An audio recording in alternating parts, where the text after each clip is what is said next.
देखो क्वेश्चन है, बहुत ही इंपॉर्टेंट क्वेश्चन है। विद्युत द्विध्रुव के कारण, विद्युत द्विध्रुव के कारण एक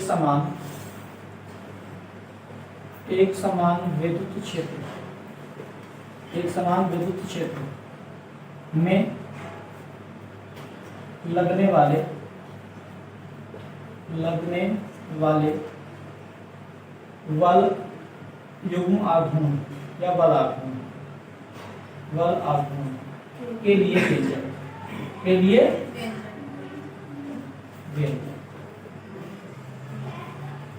बहुत ही ज्यादा इंपॉर्टेंट।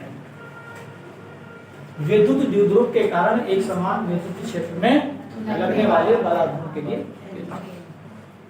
बहुत ही सिंपल छोटा सा क्वेश्चन है लेकिन इंपॉर्टेंट है।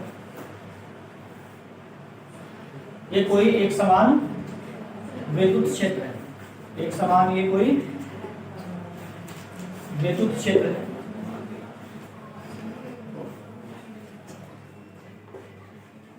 ये कोई एक समान विद्युत क्षेत्र है, इसमें कोई विद्युत द्विध्रुव आपका रखा हुआ, क्या रखा हुआ है? विद्युत द्विध्रुव आपका रखा हुआ। आज तो पता ना मोबाइल को क्या हो रहा है, क्लैरिटी ना आ सही।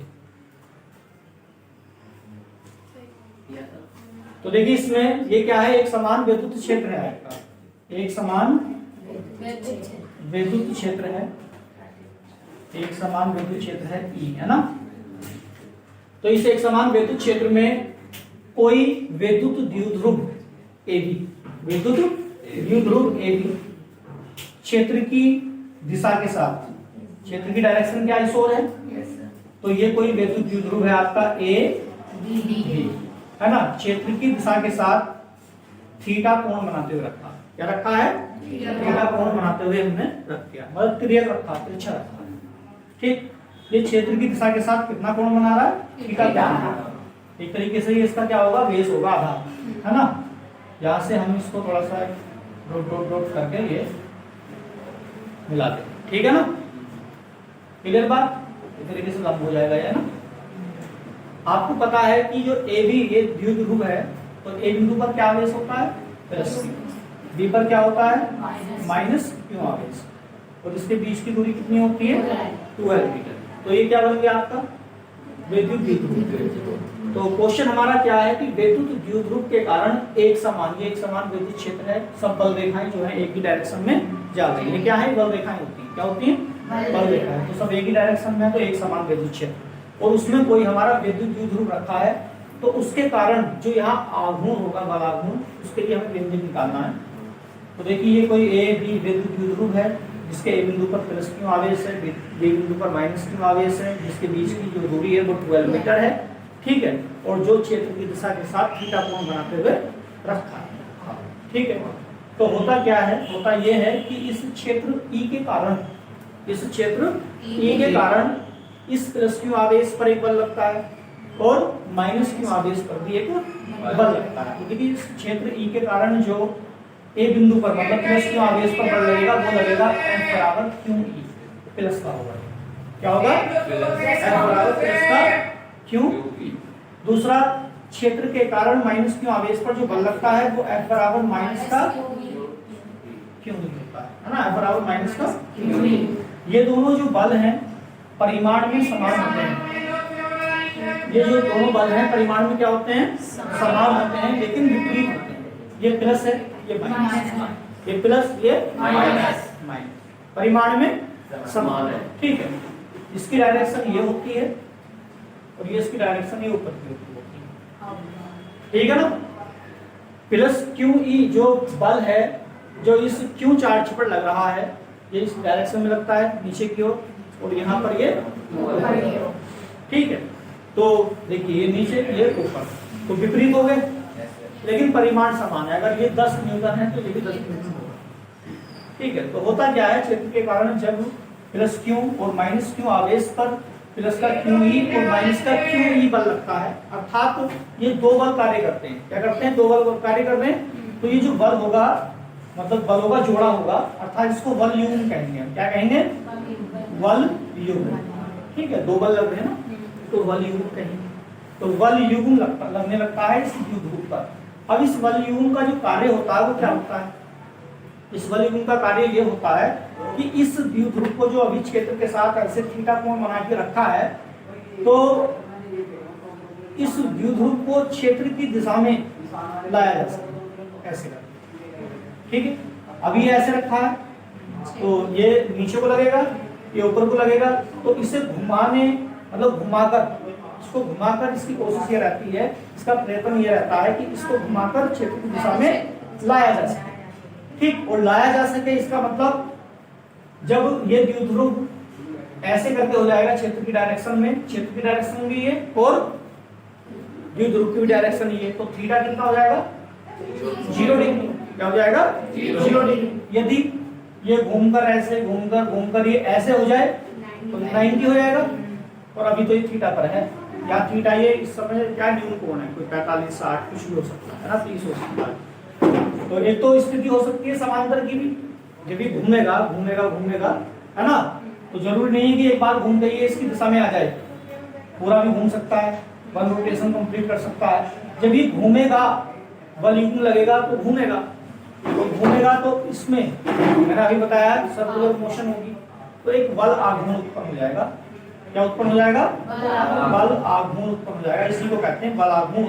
तो बल आघूर्ण ये तो उल्टा से उल्टा से होता है, तो बल आघूर्ण तो उत्पन्न हो जाता है। इस टो के लिए ही हमें व्यंजक स्थापित करना, इस टो के लिए ही हमें यहाँ व्यंजक स्थापित करना, ये जो बल आघूर्ण है। ठीक है, तो दोबारा सुन लेंगे। जब किसी एक समान विद्युत क्षेत्र में कोई एबी विद्युत द्विध्रुव रखा जाता है क्षेत्र की दिशा के साथ थीटा कोण बनाते हुए, ठीक है, तो होता क्या है कि क्षेत्र के कारण प्लस क्यू आवेश पर प्लस क्यू ई बल लगता है, और माइनस क्यू आवेश पर माइनस का क्यू ई बल लगता है। तो ये जो बल युग्म है ये इस पर कार्य करने लगता है, और इस बल युग्म का कार्य ये रहता है कि इस द्विध्रुव को घुमाकर क्षेत्र की दिशा में लाया जा सके। ठीक, लैंग्वेज मिलेगी आपको कि बल युग्म का प्रयत्न रहता है कि क्षेत्र की दिशा में उसको लाया जा सके, इसलिए ऐसे बल युग्म को हम प्रत्यानयन बल भी कहते हैं। क्या कहते हैं? प्रत्यानयन बल भी कहते हैं। ये जो बल युग्म है उसको हम क्या कहते हैं? प्रत्यानयन बल भी कहते हैं। प्रत्यानयन बल इसलिए कहते हैं क्योंकि इसका जो प्रयत्न रहता है वो क्या रहता है कि इसको घुमाकर क्षेत्र की दिशा में लाया जा सके, तो इसलिए ऐसे बल युग्म को प्रत्यानयन बल भी कहेंगे। ठीक है ना, कोई दिक्कत? और तो इस प्रकार हमें जो है इस बलाघूर्ण एक बलाघूर्ण उत्पन्न हो जाता है ना, तो इसके लिए हमें व्यंजक स्थापित करना। ठीक, अब देखिए ये वाली जो दूरी है, ये जिसको हम लंबवत दूरी कह रहे हैं, ये दूरी क्या लंब है ना, लंबवत दूरी है। तो है क्या, देखिए यहाँ पर प्लस का क्यू ई बल कार्य कर रहा है और यहाँ पर माइनस का क्यू ई बल कार्य कर रहा है, तो ये लंबवत दूरी है। क्या है? लंबवत दूरी। तो अगर ये बलाघूर्ण हमें निकालना, ये लंबवत दूरी होती है 2l, क्या होती है? 2l sin theta. क्या होती है? 2l sin थीटा, ये वाली दूरी लंबवत दूरी। ठीक, तो बलाघूर्ण हमें निकालना है। बलाघूर्ण तो बराबर हमारा कैसे निकलता है? इनमें से कोई एक बल, मतलब कोई एक बल ले लेंगे हम, क्योंकि बल का परिमाण तो क्या समान है, तो कोई एक बल और दोनों बलों की त्रिज्या रेखाओं के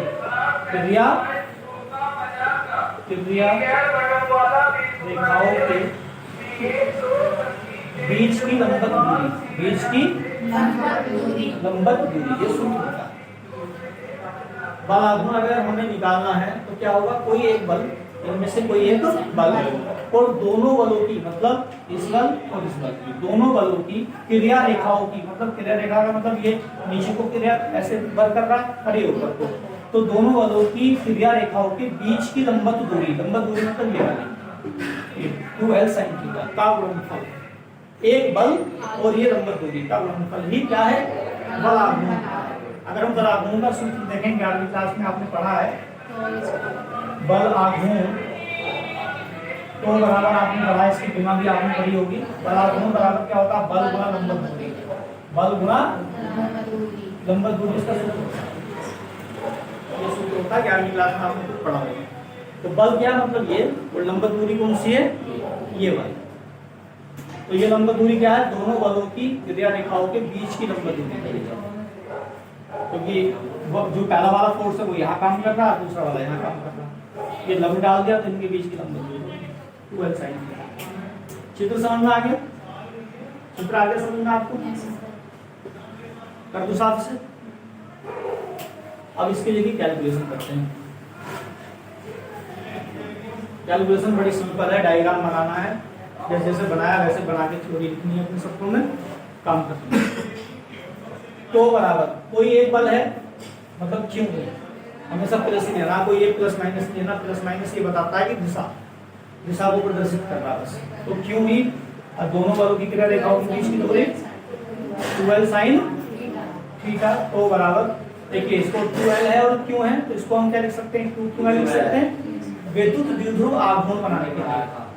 ठीक, तो 2ql e sin साइड में दिखाएंगे चूंकि क्या होता है, e बराबर 2ql होता है। तो बराबर कितना हो जाएगा? e sin।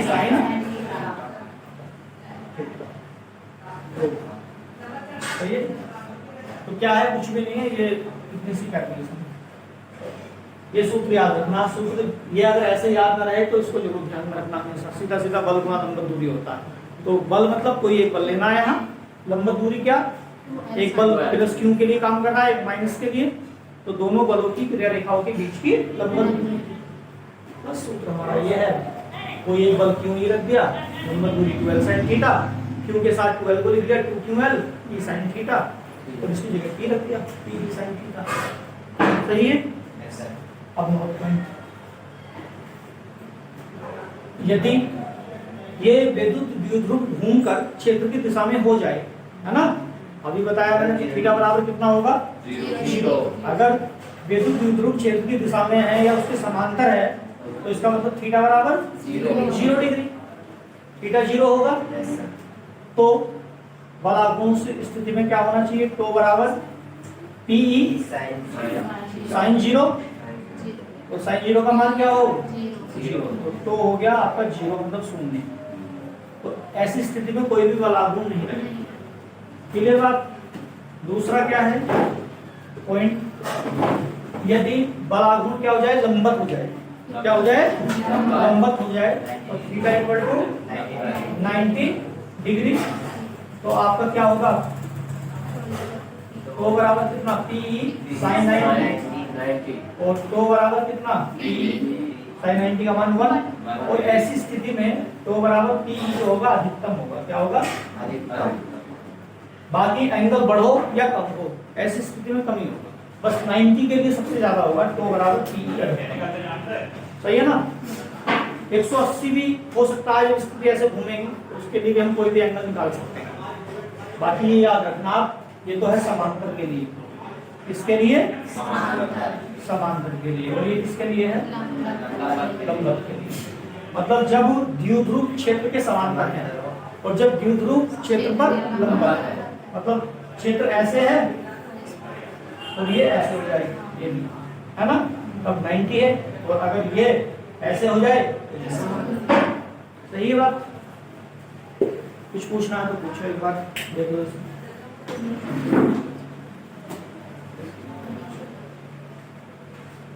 कुछ पूछना है भैया? ये जो क्वेश्चन है आपको ये याद रहना चाहिए, विद्युत द्विध्रुव के कारण एक समान विद्युत क्षेत्र में लगने वाले बलाघूर्ण के लिए व्यंजन। एक समान विद्युत क्षेत्र है, उसमें कोई विद्युत द्विध्रुव रखा जाएगा, तब हमें बलाघूर्ण निकालना है।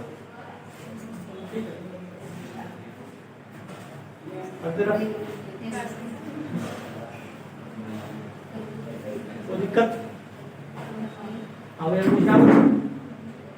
कद्दू साहब, अधिकतम का मतलब है सबसे ज्यादा।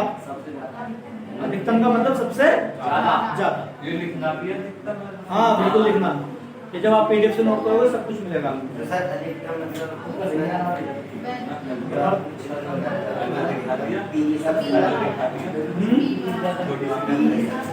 हाँ ये मतलब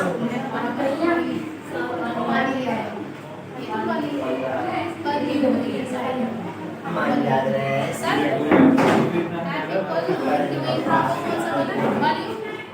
क्या F इक्वल टू ये F equal to Q E, ये जो है F equal to Q E अगर प्लस है तो क्षेत्र के द्वारा ये प्लस क्यू आवेश पर लग रहा है। ये F बराबर क्यू ई एक विद्युत बल ही है। क्या है? विद्युत बल ही है। ठीक, और क्षेत्र के द्वारा जब माइनस क्यू पर आवेश बल लग रहा तो ये F बराबर क्या है? माइनस का क्यू ई है। ये भी विद्युत बल है। दोनों बल परिमाण में बराबर वैसे कैसे, ठीक है ना। अगला क्वेश्चन देखिए, अगला क्वेश्चन क्या है, बहुत ही इंपॉर्टेंट है। अब जो दो क्वेश्चन होंगे ये मानकर चलिए एक क्वेश्चन ये पूरे चांस बोर्ड में रहेगा, ठीक है जी। तो बहुत ही इंपॉर्टेंट क्वेश्चन है, ध्यान से देखिए। विद्युत द्विध्रुव के कारण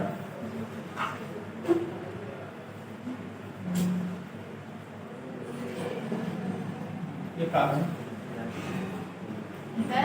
हाँ जी, आज 4 है डेट कल की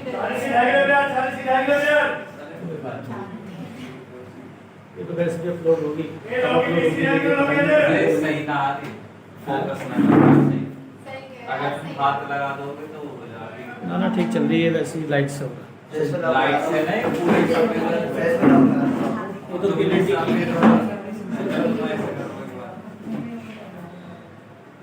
विद्युत द्विध्रुव के कारण अक्षीय स्थिति में, अक्षीय स्थिति, अक्षीय का नाम मतलब दूसरा होता है, इसको कहते हैं क्या होता है सभी?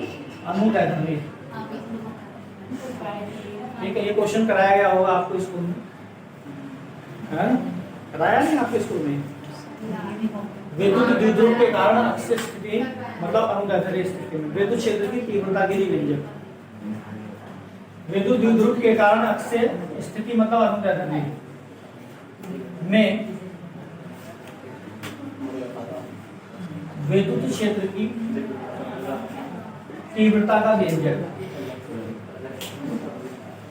तीव्रता का very very important.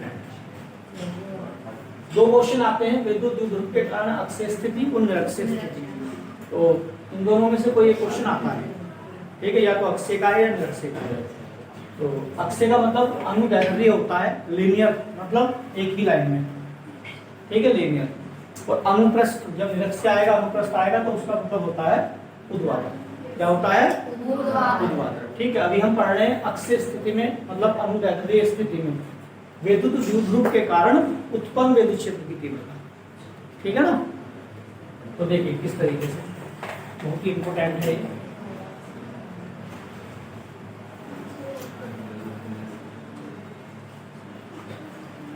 Suppose that ये कोई ए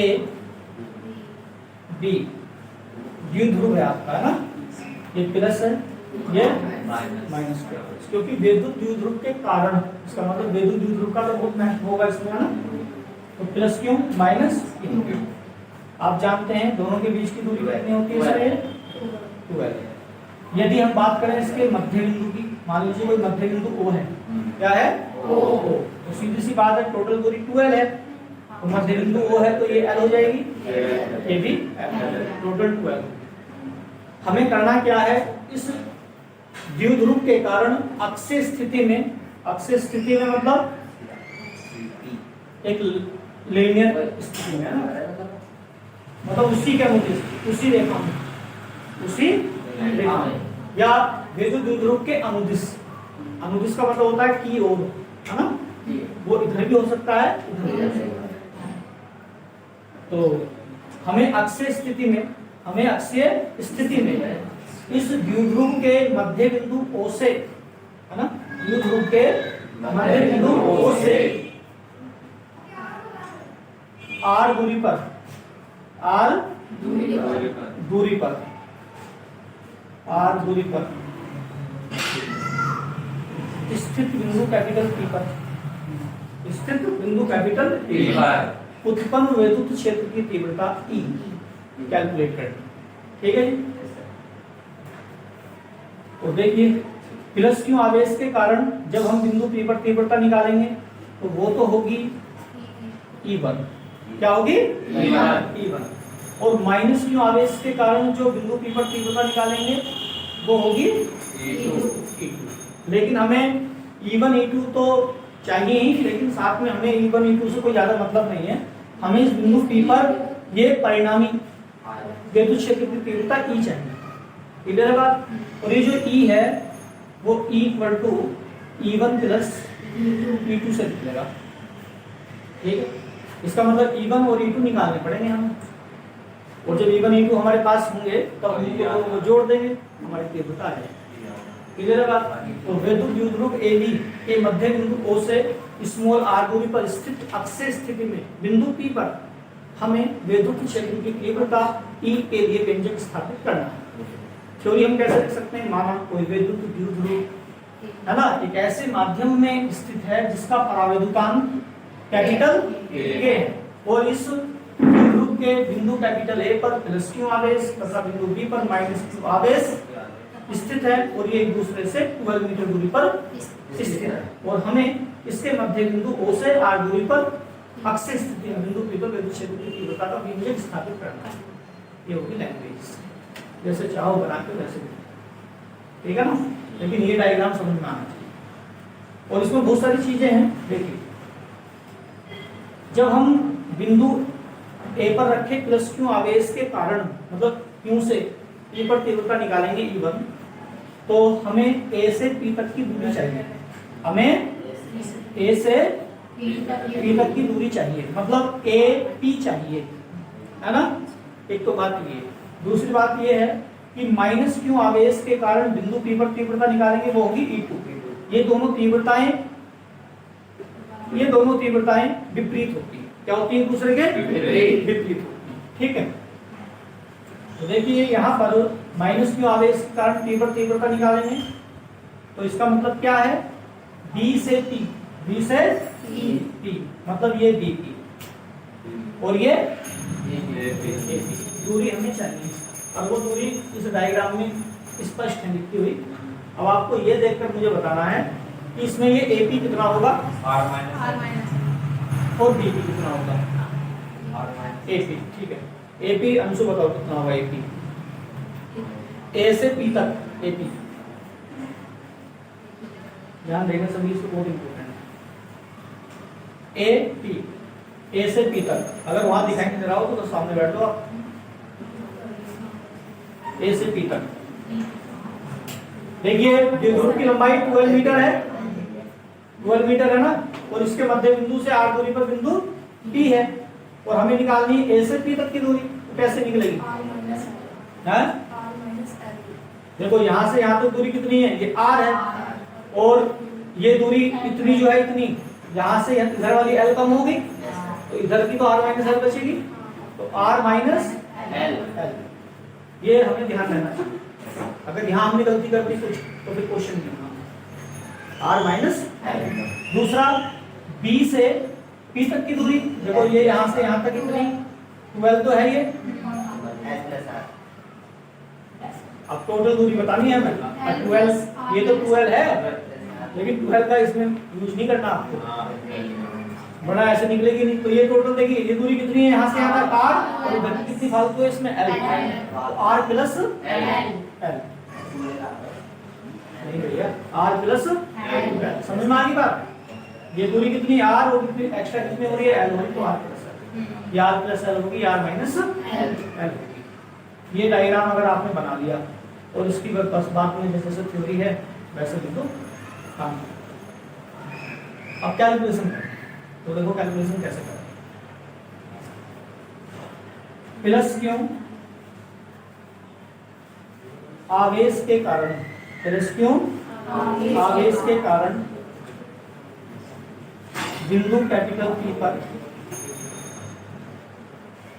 उत्पन्न, बहुत इंपॉर्टेंट क्वेश्चन है ये, लगा मानिए ये पता नहीं, यही आया है, क्या पता ऐसा हो सकता है, पता कुछ नहीं इसका, बहुत इंपॉर्टेंट है। प्लस क्यू आवेश के कारण बिंदु पी पर उत्पन्न वैद्युत क्षेत्र की तीव्रता, तो ये होगी E1। क्या होगी? E1। ध्यान देंगे, फॉर्मूला आप जानते हैं, अभी मैंने पहले भी सबसे शुरू में ही करवाया है कि E इक्वल टू 1/4πε0। ध्यान रखेंगे, हमने लिखा है कि K विद्युत द्विध्रुव ऐसे माध्यम में है जिसका पराविद्युतांक K है, तो यहाँ K लिखेंगे। क्यों अपॉन कितना होता है सूत्र? ये सूत्र है, इसका हमें, इसके बिना तो होना ही नहीं है।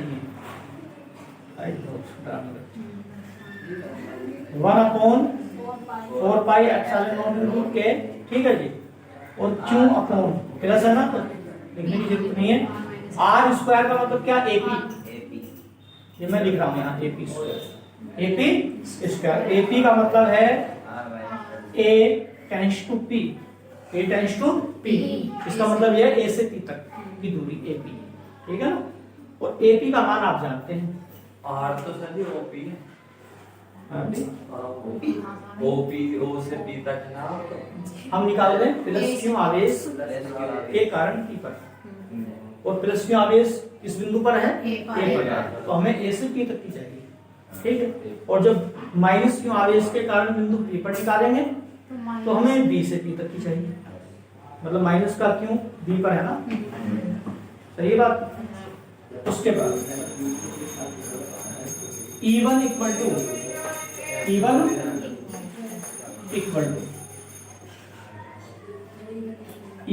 टू देखिए 1/4πε0 इंटू K, और Q अपॉन AP है AP स्क्वायर, तो AP कितना है? R माइनस L का होल स्क्वायर, ठीक है ना। इसको कह दो समीकरण 1, जो होगी समीकरण 1। इसी प्रकार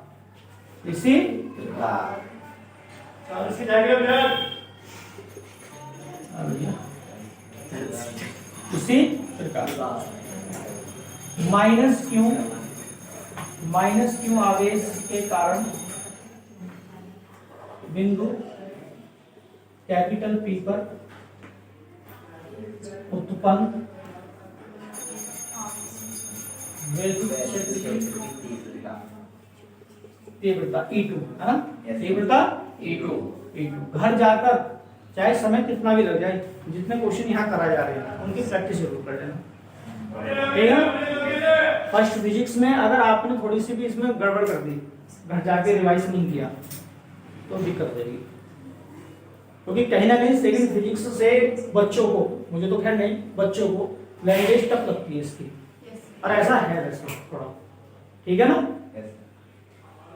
अगर टीचर ने सही करके नहीं समझाया ना तो लैंग्वेज समझ में नहीं आती। आगे गोस की थ्योरम आएगी ना, गोस की थ्योरम आपने स्कूल में पढ़ा चैप्टर गोस की, समझ में आ गया सारा, गोस की फिर में समझ में आ गया। जिस तरीके से पढ़ाना चाहिए टीचर पढ़ा ही नहीं पाता उसको, बताना ना। उसकी जो लैंग्वेज है, जो उसमें इंटीग्रल का यूज करा गया है, समाकलन का, और कहाँ हमें कैसे लेना है, बंद पृष्ठ है, खुला पृष्ठ है, अगर उसका बेसिक नहीं बताया टीचर ने सही से गोस की करने का, चैप्टर समझ में नहीं आता, ठीक है ना। इसलिए अब कंटिन्यू आपका स्टार्टिंग से चल रहा है, और बस सारे क्वेश्चन आप तैयार रखते रहे, जैसे आपको ये आसान लग रहे हैं सारा ऐसे ही आसान लगेगा, कोई नई चीज नहीं, ठीक। देखो E2 इक्वल टू क्या है? इक्वल टू 1/4πε0 इंटू K, और Q अपॉन, अभी तो मैं यहाँ पर VP स्क्वायर वगैरह लिख रहा हूँ, आप डायरेक्ट सीधा मान भी रख सकते हैं, सीधा डायरेक्ट मान। VP आपको पता है VP का क्या है, ये मान रखना है ना। तो यहाँ पर इसका मतलब है B टेंड्स टू P, है ना, B से P की होता है। तो E2 equal to 1/4πε0 Q upon R plus L का इक्वेशन नंबर 2। लेकिन यहाँ माइनस के कारण माइनस लगा देंगे, ठीक, माइनस के आवेश के कारण, ठीक है ना, तो ये माइनस आएगा, क्लियर बात।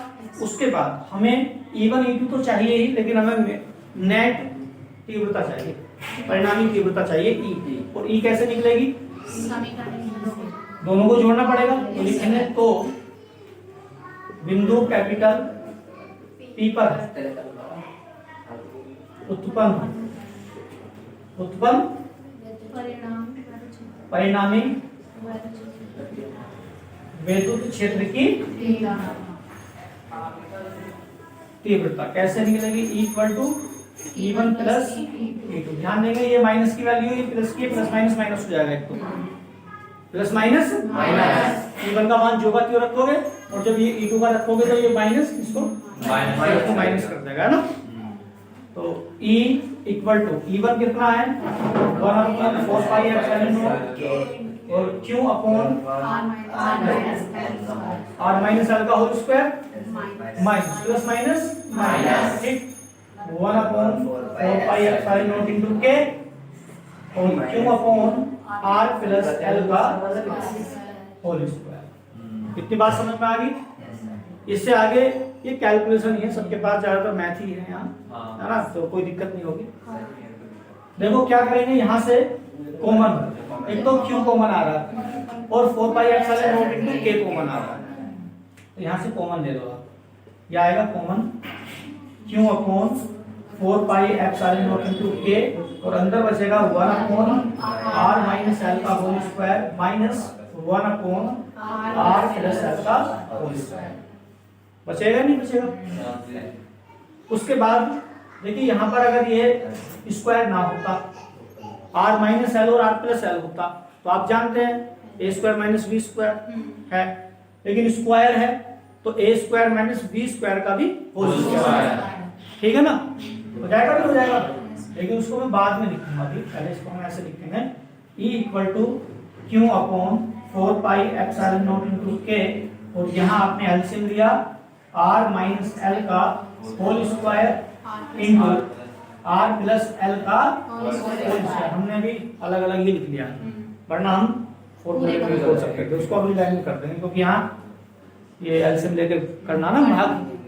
तो R माइनस L के होल स्क्वायर से इसको भाग देंगे, ये पद cancel, R plus L square बाहर पढ़ा गया है ना, 1 की इसमें गुणा होगी तो क्या R प्लस L का whole square minus R plus L square है, इससे डिवाइड कैंसिल बिल्कुल, और ये R माइनस L के होल स्क्वायर में 1 होगी तो R माइनस L का होल स्क्वायर, ठीक है जी।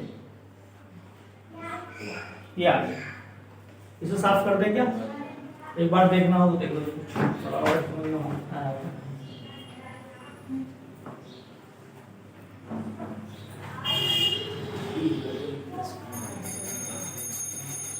बताओ जी, कोई प्रॉब्लम, कोई शक, कोई दिक्कत, कोई डाउट, कोई समस्या हो तो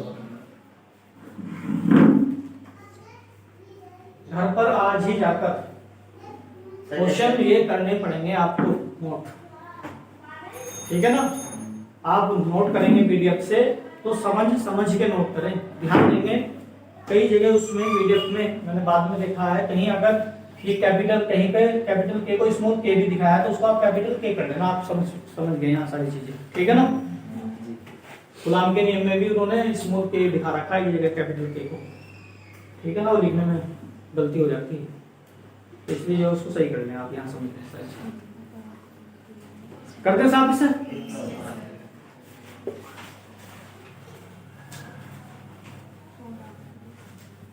आज तो लाइट में कसम निकाली कि आओ ना, देखो E equal to Q upon 4 pi epsilon naught into K, ठीक है? यहाँ पर इसका जो है हम अब होल स्क्वायर बोलिए भैया, होल स्क्वायर है, और देखिए नीचे जो R माइनस L का होल स्क्वायर है, ये इसको हम ऐसे लिख लेंगे R square minus L square और पूरे का स्क्वायर, ऐसे लिख सकते हैं नहीं इसे? ठीक। अब R प्लस L का होल स्क्वायर खोलेंगे, जल्दी से आप बताओ R प्लस L का होल स्क्वायर क्या आएगा? R square plus L square plus 2R, चिन्ह सहित बोलेंगे, चिन्ह सहित है ना, प्लस का 2R, ठीक है? चलो आप बताओ वंश। R square minus R square ये माइनस है, ध्यान देंगे। अब इसमें जो आपको बोलना ना, ये फॉर्मूला बोल के चिन्ह के साथ गुणा करके बोलना है ना, वरना एक लाइन बढ़ानी पड़ेगी यहाँ। तो माइनस तो ये है, यहाँ पर क्या होगा आर स्क्वायर और माइनस हो जाएगा ये आर स्क्वायर, और क्या होता है प्लस का होता है ना उसमें, प्लस माइनस माइनस का एल स्क्वायर और माइनस का 2ab मतलब माइनस माइनस प्लस का 2 आ जाएगा। चलो होशियार हो गया। आर स्क्वायर से R square cancel, L square से एल स्क्वायर कैंसिल, ठीक। तो इक्वल टू हाँ बिल्कुल 4 हो जाएगा, 4 pi epsilon naught into K, और अंदर जो बचेगा 2rl और 2rl 4 बचेगा, और नीचे आर स्क्वायर एल स्क्वायर का होल स्क्वायर। सही है बात। देखिए कैलकुलेशन खुद बताती है कि ये करो आप, हैं। क्वेश्चन तो लंबे होंगे फिजिक्स में, क्वेश्चन तो लेंथी है, लेकिन कैलकुलेशन ही तो है, हमें जोड़ना ही तो है। जब हमने प्रैक्टिस करी एक दो बार तो हमें पता है कि अब ये करना, अब ये करना, आगे तो प्रैक्टिस से वो हो जाता है। उसके बाद देखिए क्या करना है, 4rl है, यदि हम q के अंदर गुणा कर दें, q के अंदर गुणा कर दें तो 4qrl बन जाएगा, और इस 4 को तोड़ लें 2 मल्टीप्लाई 2 में, और 2 को अलग कर दें, और वे जो 2 है वो 2 के साथ q और एक l को ले लें, तो 2ql क्या बन जाएगा p बन जाएगा। तो हम इसको ऐसे करके कुछ तोड़ने वाले हैं अभी। देखो इक्वल टू यहाँ बाहर बचेगा 1/4 पाई एप्सिलॉन के, 4 को हमने क्या करा 4 को 2 मल्टीप्लाई, मतलब ये r है ना, r का तो कोई काम नहीं, तो 2r लिख दो इसे आप, और गुणा में एक 2 बचा, और ये q अंदर ले गए और इसके साथ l ले गए, ठीक है। और अपोन में अपना ये चलेगा r square minus l square का होल स्क्वायर। कर सकते हैं ऐसे या नहीं? 2 दूनी 4, ठीक है, r है r, 2ql बनाने के लिए ऐसा हमें करना पड़ा। और आप जानते हैं चूंकि p बराबर क्या होता है 2ql होता है, इसका मतलब 2ql की जगह हम p रख सकते हैं, ठीक है। Equal to 1/4 pi epsilon naught into K, और ये बचेगा कितना 2r तो है ये, और ये हो जाएगा p इसकी जगह, है ना, तो 2pr लेते हैं, 2pr सही है बात, t 2pr है ना, R square minus L square का होल स्क्वायर, ठीक है, इतना हो गया 2pr इतना। अब जो है क्या कर सकते हैं यहाँ से आगे, इसको नहीं बोलेंगे। अब आपको थोड़ा डायग्राम में माइंड घुसाना पड़ेगा। डायग्राम क्या था, A B plus Q minus Q, मध्य ओ,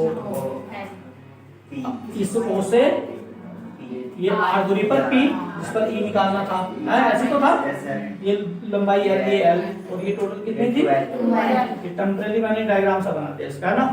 तो इसमें आपको ये देखना है जो l है और ये जो r है, इनमें कौन छोटा कौन बड़ा, कौन छोटा हो सकता कौन बड़ा हो सकता। l का मान कम है r से, ठीक है। बात इतनी यहाँ से और स्क्वायर में गुणा होगी तो l और छोटा है, इसलिए l बिल्कुल आप तो समझदार हो गए हैं, सर थोड़ा बहुत कर रखा हुआ याद आ गया, स्कूल का याद आ गया। तो देखिए l का मान छोटा है r से, इसलिए है ना, इसलिए l स्क्वायर का मान लेस देन सो मच है स्मॉल r स्क्वायर, मतलब l स्क्वायर का मान बहुत छोटा होगा r स्क्वायर से, मतलब l स्क्वायर का मान बहुत छोटा होगा, अर्थात इसका मान 0 होगा। तो हम जो है l स्क्वायर को यहाँ 0 कह सकते हैं, क्या कह सकते हैं, l स्क्वायर को 0 कह सकते हैं। यहाँ पर लिखेंगे, यहाँ पर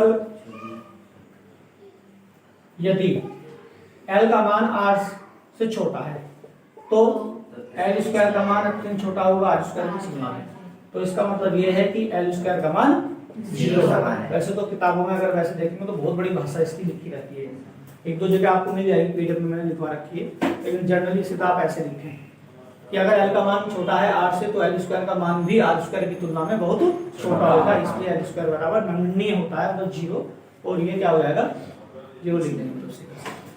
तो देखिए, तो e equal to 1/4 4 pi epsilon naught K, और भैया ये हो जाएगा 2p r ब्रैकेट हटा दो, और r ये l स्क्वायर है 0, r स्क्वायर की घात 2 होल स्क्वायर ना बोलेंगे यहाँ से, वर्ग ही बोलेंगे, r की घात 2 की घात 2 है ना, ठीक। और इसको लिख दो 4 हो जाएगी, और एक ऊपर r कट जाएगा 3 हो जाएगा ना, तो 1/4 pi epsilon naught into k, और भैया 2pr, और ये r की कितनी 4, ये r कैंसिल कर दिया, यहाँ 3 बची, तो E equal to 1/4 pi epsilon naught into k, और ऊपर बचा 2p और नीचे r क्यूब, ये है तो व्यंजक आपका, सही है, कोई दिक्कत, हल्का भारी सिंपल है ना, लेकिन प्रैक्टिस करनी पड़ेगी। E1 E2 निकालने पड़ेंगे, कैसे निकलेंगे, दोनों को जोड़ना पड़ेगा, दोनों को जोड़ोगे कॉमन लोगे, कॉमन लेने के बाद अंदर एलसीएम बचेगा, एलसीएम लेने के बाद फॉर्मूला खोलोगे, कुछ कटेगा, ठीक है। द्विध्रुव की स्थिति बनानी है, 4 को तोड़ के वहां मान रखना है, फिर एल का मान छोटा दिखाना है, हाथ से 0 रखना है, 4 होगी 3 पावर बचेगी, हो गया है ना। तो ऐसे थोड़ा सा तो दिमाग रखना चाहिए, तुम्हें अगर कोई डाउट है तो पूछ लो, अगर कोई डाउट है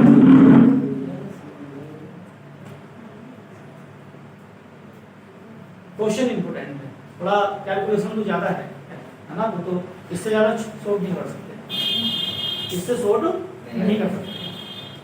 हाँ कहीं लैंग्वेज को आप सोल्व कर सकते हो, तो वो मैंने लैंग्वेज वैसे ही सिंपल में लिखवा रखी है, ठीक है ना, वरना वैसे लिखोगे रखनी पड़ेगी लैंग्वेज में।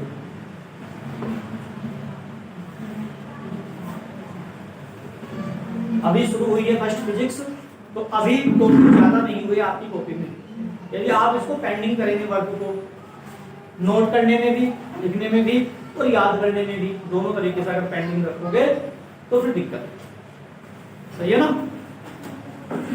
कर दूंगा फिर से,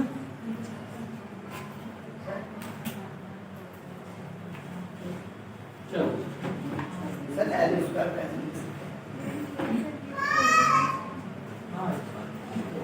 एल स्क्वायर का मान लगभग बराबर है 0, तो देखो 0 के तो लगभग कुछ है ही नहीं, तो 0 ही रखेंगे, लिख सकते हैं वैसे, कोई बात नहीं। चलो जी अगला क्वेश्चन है आपका, वैद्युत द्विध्रुव के कारण, ये तो था अक्षीय स्थिति में, अनुदैर्ध्य स्थिति में, कभी कभी अक्षीय स्थिति नहीं मिल सकती आपको लिखने के लिए, क्वेश्चन में देखने को मिलेगा अनुदैर्ध्य, तो उसमें कंफ्यूज नहीं होना, ये अक्षीय वाला है या निरक्षीय वाला, अनुदैर्ध्य है तो अक्षीय, और अगर अनुप्रस्थ है तो निरक्षीय, ठीक। अनुदैर्ध्य का मतलब, अक्षीय का मतलब है सीधा उसी लाइन में, मतलब अनुदैर्ध्य एक ही बात है, और अनुप्रस्थ तो ऊपर है, निरक्षीय है ना। अब वैद्युत द्विध्रुव के कारण निरक्षीय स्थिति में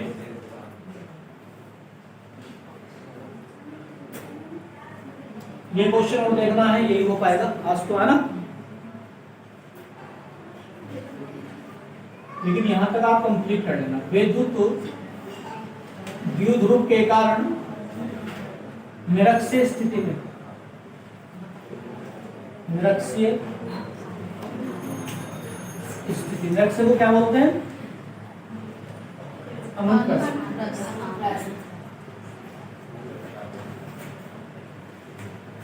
में उत्पन्न विद्युत क्षेत्र की तीव्रता, यह 7-8 तारीख में छुट्टी लग सकती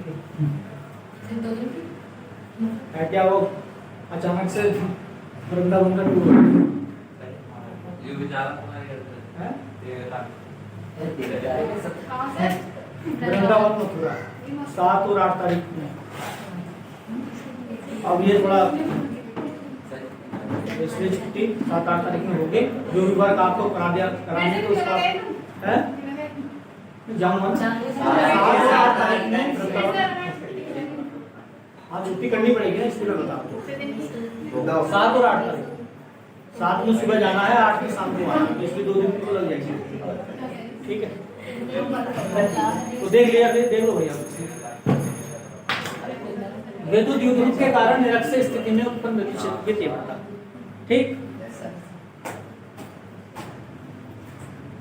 आप घर पे क्या कह रहे थे कि जो छुट्टी संडे में एवरेज निकल जाता है, अगर मैं छुट्टी मार दूं क्या?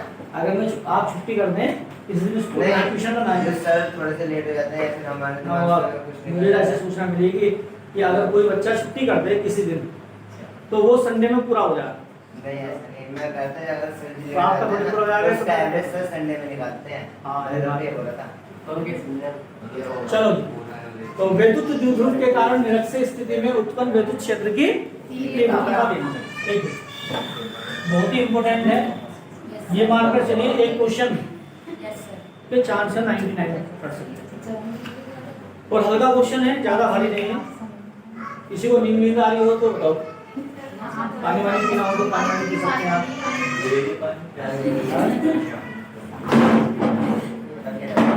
बाल्टी होगा, इधर बाल्टी भर के रखने का। ठीक है, चलो। तो निरक्षीय स्थिति में, बहुत ही हल्का सा क्वेश्चन है और देखें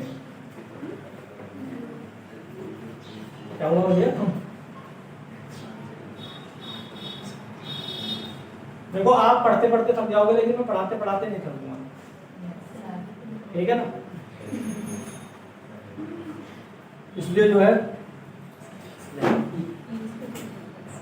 कुछ ना कुछ में आगे कुछ ना कुछ सीखते रहना चाहिए। देखो ए और बी, अभी हमने दो ही क्वेश्चन कंप्लीट करें, ज्यादा थोड़ी करें। प्लस क्यू आवेश क्यू बिंदु पर क्या रखा है, प्लस क्यू आवेश, बिंदु बी पर क्या रखा है, माइनस क्यू आवेश। दोनों के बीच की दूरी कितनी होती है, 12 मीटर, क्योंकि द्विध्रुव के कारण निरक्षीय स्थिति में निकालना। देखिए क्या है निरक्षीय स्थिति का मतलब है कहीं भी ऊपर, कहने का मतलब इसका मध्य बिंदु क्या होगा, ओ। ये कितनी होगी, एल, ये कितनी होगी। अगर अक्षीय स्थिति था, क्या था, अक्षीय, तो अक्षीय स्थिति में हम ऐसे ही निकाल लेते हैं। निरक्षीय है तो इसके मध्य बिंदु से ऊर्ध्वाधर ऊपर की ओर, मान लीजिए कोई बिंदु पी है, क्या है, कोई बिंदु पी है। ठीक, और ये मध्य बिंदु से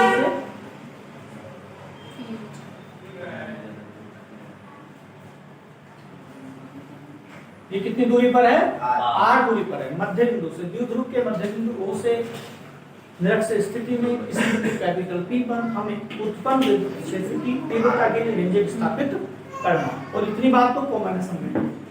माना कोई विद्युत द्विध्रुव ए बी जिसके बिंदु कैपिटल ए पर प्लस क्यू आवेश तथा बिंदु बी पर माइनस क्यू आवेश स्थित है और उनके बीच की दूरी 12 मीटर है, और एक ऐसे ये है, एक ऐसे माध्यम में रखा हुआ है जिसका परावैद्युतांक कैपिटल के है।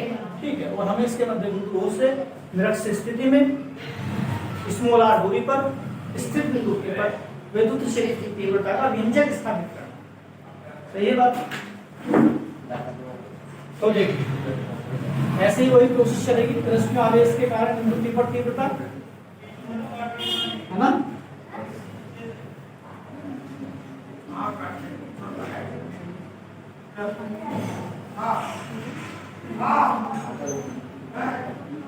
देखिए प्लस क्यू आवेश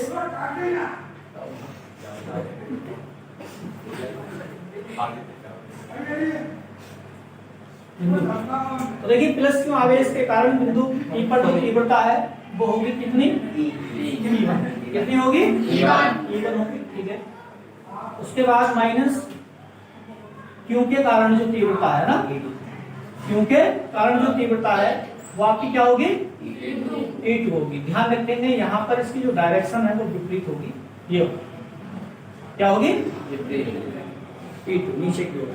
ठीक है ना, और इसको आप धीरे ऐसे डॉट डॉट करके ऊपर पढ़ो। हाँ ठीक, और एक फॉर्मेलिटी कर लो आप, ये सही है, या इसको ऐसे आप समझ सकते हैं, या पूरा पूरा इसको पढ़ सकते हैं, डॉट डॉट कर सकते हैं। ये है क्या, समांतर। ये द्विध्रुव के क्या है, समांतर। क्या है, समांतर। और ये जो है डॉट डॉट करा, ये क्या, लंबवत। क्या है? लंबवत। तो लंबवत के लिए चलता है साइन थीटा, और ऊर्ध्वाधर के लिए चलता है कोस थीटा। क्षैतिज के लिए कोस, ऊर्ध्वाधर के लिए साइन। यहाँ पर जो एंगल बनेगा वो थीटा बनेगा, यहाँ पे जो एंगल बनेगा वो थीटा बनेगा, ठीक। और हमें इस बिंदु P पर, यहाँ P पर क्या निकालनी है? E निकालनी है। क्या निकालनी है? E। तो E कैसे निकलेगा? E कैसे निकलेगा? अब ये अभी तो हमने इससे पहले करा था, तो उसमें क्या करा था? E1 प्लस E2 कर दिया था। हाँ, यहाँ भी ऐसा ही होगा, E1 प्लस E2 ही होगा, बट उसमें ये जो घटक है क्षैतिज और ऊर्ध्वाधर के, उसमें भी हम दिखा रहे हैं, इसका थोड़ा सा चक्कर है।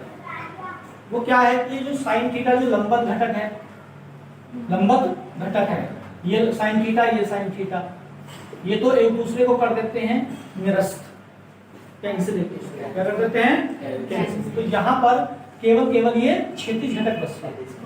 क्या बचता है? क्षैतिज घटक कोस थीटा बचता है, और लंबवत घटक क्या हो जाते हैं? यहाँ एक दूसरे को कैंसिल कर देते हैं, निरस्त कर देते हैं। सही है। तो E निकालने के लिए हमें E1 चाहिए, E2 भी चाहिए, बट फाइनली E निकालने के लिए हमें E1 plus cos theta plus E2 cos theta चाहिए।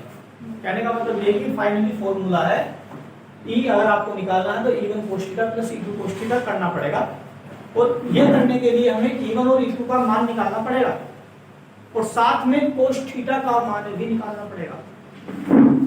सही है बात? तो बहुत आसान है, ज्यादा भारी नहीं, डरने की जरूरत नहीं है। कभी कभी लगता है बहुत लंबा हो गया, कहाँ से पीछे से बना दिया ये पढ़ने के लिए है, और कितना पढ़े। अगर आप घर जाके इसको रिवाइज कर लोगे तो सिंपल है। देखिए यहाँ पर ये L है, ये R है, ध्यान देंगे ये समकोण त्रिभुज, ये समकोण त्रिभुज, इसमें ये जो R साइड है लंबा है, ये कॉमन है, इधर भी, ये L, ये L, ये R, तो इसका मतलब सेम ही है। तो ये कर्ण है, इसमें ये कर्ण है। पाइथागोरस प्रमेय से ये कर्ण हम निकाल सकते हैं, क्योंकि ये निकालने की जरूरत क्यों पड़ेगी? कोई बताएगा मुझे ये कर्ण निकालने की जरूरत क्या, हमें ये निकालने की जरूरत क्यों पड़ रही? परिणामी केवल निकालने हैं, लेकिन हाँ ये क्यों निकालना है? यहाँ कर्ण क्यों निकालना पड़ेगा? कर्ण क्यों निकालना पड़ेगा? ये कर्ण ही तो है। ये त्रिभुज आपका इधर वाला ले लो या ये वाला ले लो, ये इसमें कर्ण है, ये इसमें कर्ण है। इसका कोस थीटा का मान ठीक है, इसके बिना तो निकलेगा ही नहीं, वो बात ठीक है आपकी। दूसरा और जो सबसे पहली बात है वो क्या है कि प्लस क्यू आवेश के कारण बिंदु P पर तीव्रता E1 निकलेगी। तो दूरी है ना, ये क्या है? दूरी A से P तक, ये AP दूरी तो है, यहाँ ये AP दूरी तो है, और यहाँ दूरी क्या है? BP है। क्या है? BP है। तो AP चाहिए है ना, तो यहाँ AP भी चाहिए। तो कैसे निकलेगा? AP कैसे निकलेगी बताओ? देखो ये लंब, ये आधार, ये कर्ण, तो कर्ण का वर्ग बराबर क्या होता है? लंब का वर्ग प्लस आधार का वर्ग, और स्क्वायर उधर अंडर रूट हो जाएगा, अंडर रूट। तो क्या लिखते हैं? R square plus N square, R square plus लंब का वर्ग प्लस आधार का वर्ग, पाइथागोरस प्रमेय। AP निकल जाएगा। AP क्या? कर्ण। ऐसे ही यहाँ BP निकलेगा, तो ये भी आर स्क्वायर प्लस, कहीं करके नहीं दिखाना ऐसे, उसमें कैलकुलेशन में सीधा लिख देना ऐसे, ठीक है ना, क्योंकि आप ऑलरेडी जानते हैं। अब उसके बाद हमें ये सोल्व करना, E1 और E2 के मान निकालने हैं। तो यहाँ पर थ्योरी अगर हम लिखेंगे तो थ्योरी क्या लिखेंगे? माना, जैसे भी मैंने बताया था कि माना कोई वैद्युत द्विध्रुव AB जिसके एक बिंदु पर प्लस आवेश तथा बी बिंदु पर माइनस आवेश है, और उनके बीच की दूरी 12 मीटर है, और हमें उसके मध्य बिंदु O से निरक्षीय स्थिति में स्थित बिंदु P पर उत्पन्न विद्युत क्षेत्र की तीव्रता के लिए व्यंजक स्थापित करना है।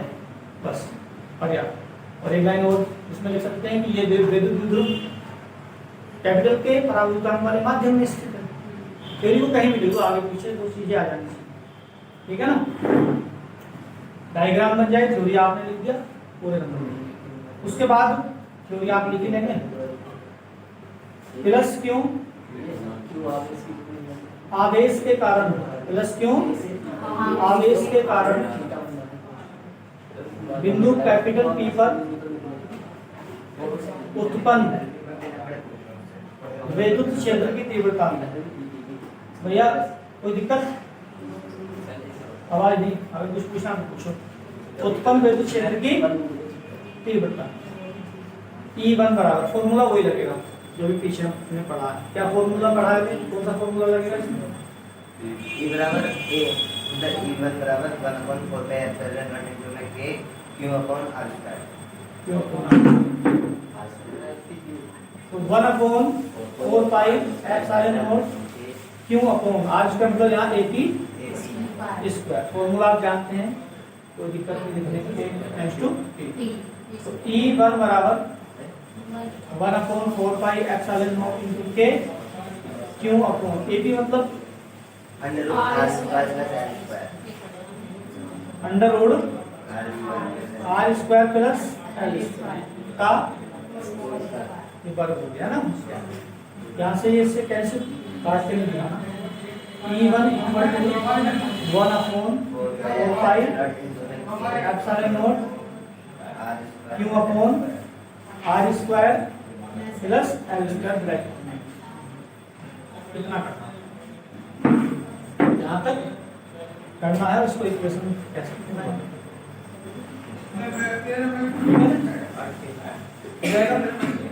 अब देखिए जब हम निकालेंगे क्या माइनस क्यों आवेश के कारण निकालेंगे, माइनस क्यों आवेश के कारण, माइनस क्यों आवेश के कारण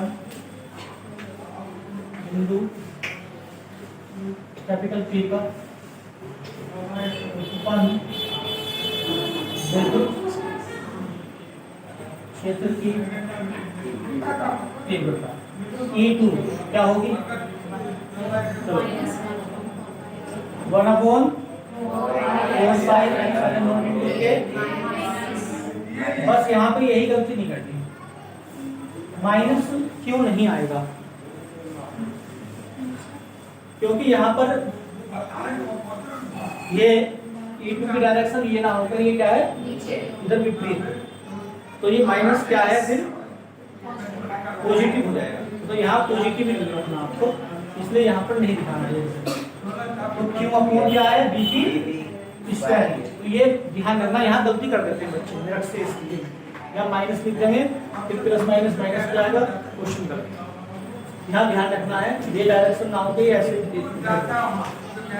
ठीक है ना, इसलिए प्लस माइनस नहीं लेना है, ठीक है ना।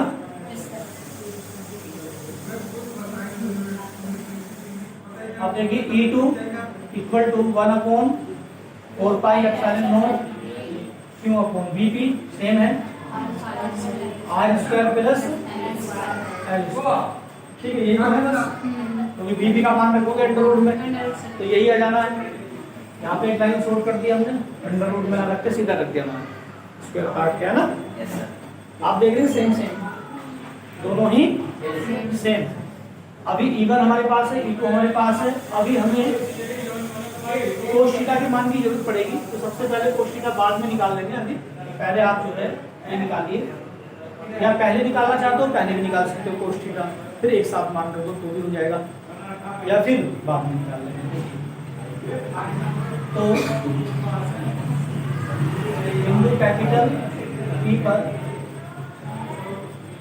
परिणामी विद्युत क्षेत्र की तीव्रता E equal to E1 cos theta plus E2 cos theta, ठीक है ना। E इक्वल टू E1 का मान रखिए कितना 1/4 pi epsilon naught into K Q upon R square plus L square into में क्या कोस थीटा, तो सेम ही रखना है, same 1/4 pi epsilon naught into K और Q upon R square plus L square into में कोस, ये मान रखिए।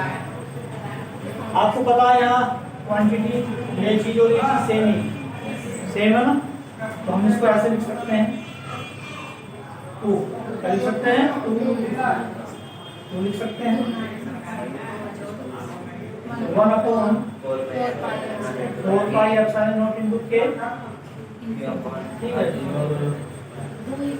Q upon R square plus L square into में cos थीटा। हो जाएगा क्या ऐसे, ये वैल्यू सेम ही है ना, तो वो दुगना कर दिया, बाकी सेम जुड़ गया ना पूरा ये, ठीक है। अब यहाँ कोस थीटा की मान की हमें जरूरत पड़ेगी, तो ध्यान देंगे कोस थीटा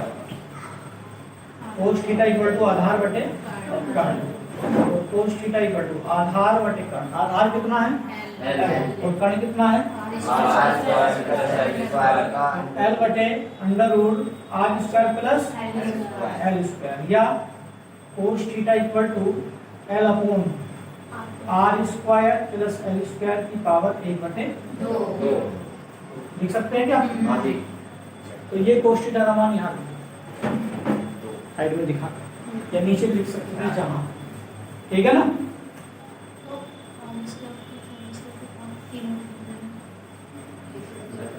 तो E इक्वल टू रखो भैया 2 1/4 pi epsilon naught Q upon R square plus L square और इनटू में L upon R square plus L square की power 1/2, R square plus L square into सब गुणा में है, R square plus L square की पावर 1/2, यहाँ 1/2 है, यहाँ प्लस की 1 है, तो 1 में 1/2 जुड़ेगा तो 3/2, तो ये होगा E इक्वल टू 2 और इसको हम लिख देंगे 2QL है ना, तो ये लिखेंगे 1/4 पाई एप्सिलॉन नॉट हो जाएगा 2QL और अपॉन में R square plus L square की पावर 3/2। यहाँ तक कोई दिक्कत हो तो बताओ। कोस थीटा का मान रखना पड़ेगा, अंडर रूट में रखा, बस कैंसिल करा, घात 1/2 लिख दी, और फिर ये सीधा ये, क्योंकि ये सीधा रखते तो फिर यहाँ भी 1/2 पढ़ना पड़ता, अंडर रूट में सोल्व नहीं हो सकता था। 1/2 इसकी पावर इसकी 1 है, जहाँ में घातें जुड़ती हैं, 1 में आधा जोड़ेंगे 3/2 है ना, 3/2।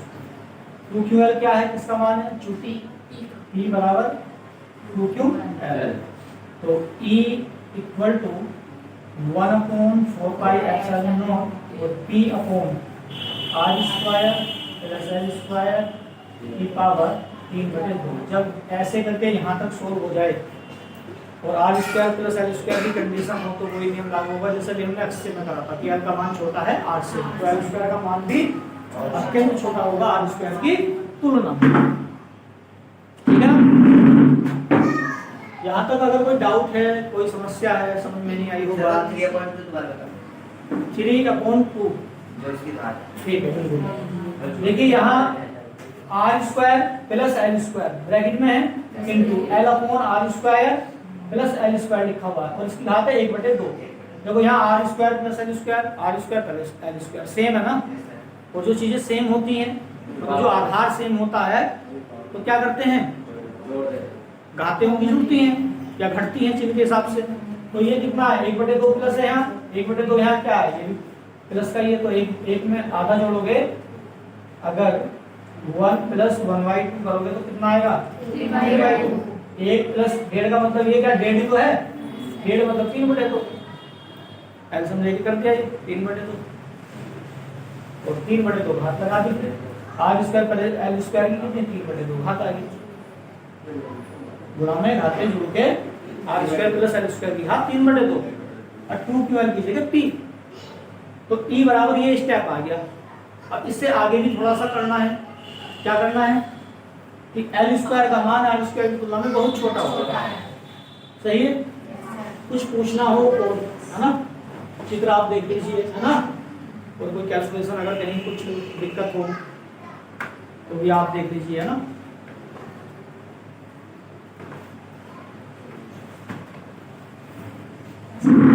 घर आज ही करना है, सभी घर पर वर्क नोट करके शाम को 8 बजे से पहले सभी क्वेश्चंस की पीडीएफ शायद आपके पास नहीं होगा बनाने का, सब अपनी अपनी कॉपी के फोटो खींच के ग्रुप पे डाल देंगे या नहीं मेरे पर्सनल नंबर पे डाल देंगे, ठीक है। जितने क्वेश्चन कराया आज तक आपकी कॉपी में जो भी क्वेश्चन हुए अब तक इस चैप्टर मेरे पर्सनल नंबर पर अपनी कॉपी के फोटो खींचकर मेरे उसमें डाल देंगे, ग्रुप पे नहीं डालेंगे, जिससे मुझे पता चल जाएगा कि सबकी कॉपी में हो चुका है 8 बजे तक, है ना।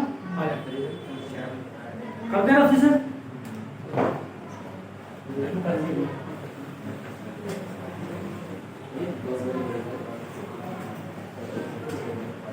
देखिए यदि स्मॉल l का मान छोटा है r से, या आपको पता ही है चित्र में छोटा ही होगा, है ना, तो l स्क्वायर का मान भी अत्यंत छोटा होगा r स्क्वायर। इसका मतलब ये है कि l स्क्वायर 0 के बराबर हो। जैसा अभी भैया बता रहे थे देवांशु, क्या जिसके ऊपर हम ये लगा सकें, हैं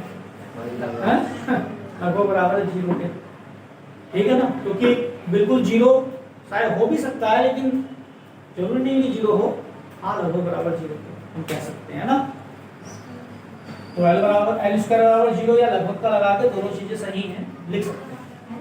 चलो तो यहाँ क्या हो जाएगा, E equal to 1/4 pi epsilon naught into k और P अपॉन ये है r स्क्वायर, l स्क्वायर 0 और ये कितने 3/2, 2 से ये पावर कैंसिल, तो E equal to 1/4 pi epsilon naught P upon कितना r क्यूब है, सेम कैसा जाएगा, उसमें क्या होता है 2p होता है और अपॉन में कितना होता है 2p अपॉन क्या होता है, अक्षय स्थिति वाले में क्या होता है, लगाओ दिमाग से उसके बताओ, 2p अपॉन होता है उसमें, इसमें p होता है। नीचे क्या स्टेप बना था, r square minus l square की घात 2, 4 थी, घात कितनी होगी, कट गई, 3 तो बची थी, उसमें 2p होता है, भाई इतना अंतर है, सही है ना, यहाँ 2 होता है इसमें, कभी कभी मिस्टेक कर देते हैं, इसमें 2p होता है, इसमें r एक प्रूफ होगी। दूसरा जहां k इक्वल टू 1, ऐसा उसमें भी आप लिख सकते हैं, वहां पे मैंने बता दिया होगा आपको, k इक्वल टू प्रूफ कर देंगे, k इक्वल टू 1 दिखा सकते हैं वहां पे, है ना, ये दिखा देंगे k इक्वल टू 1, तो E इक्वल टू कितना 1/4 पाई एप्सिलॉन नॉट और P अपॉन r या 9 गुणा 10 की घात 9 तो P अपॉन r क्यूब है ना, P अपॉन r, तो ये न्यूमेरिकल इसका काम आ गया स्टेप। उसे भी लास्ट में यहाँ जैसे 2p अपॉन r क्यूब का k इक्वल टू 1 दिखा के दिखाया था उसमें, हमने बता देता नहीं, कोई बात नहीं, कर तो सकते हैं, आपको पहले भी आ गया उसमें, तो ऐसे करके मान में रख के दिखा सकते हैं। डाउट हो तो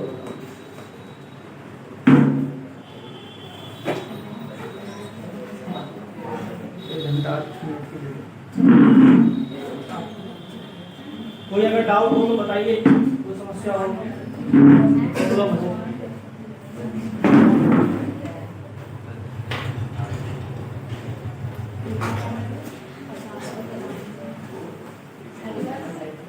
जी, हाँ बस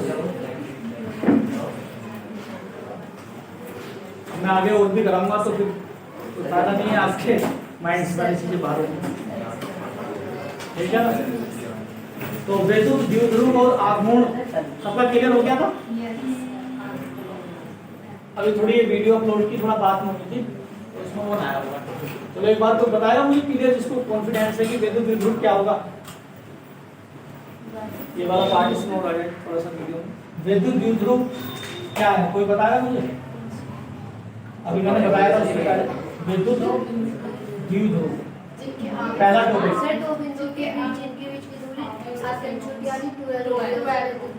अच्छा द्विध्रुव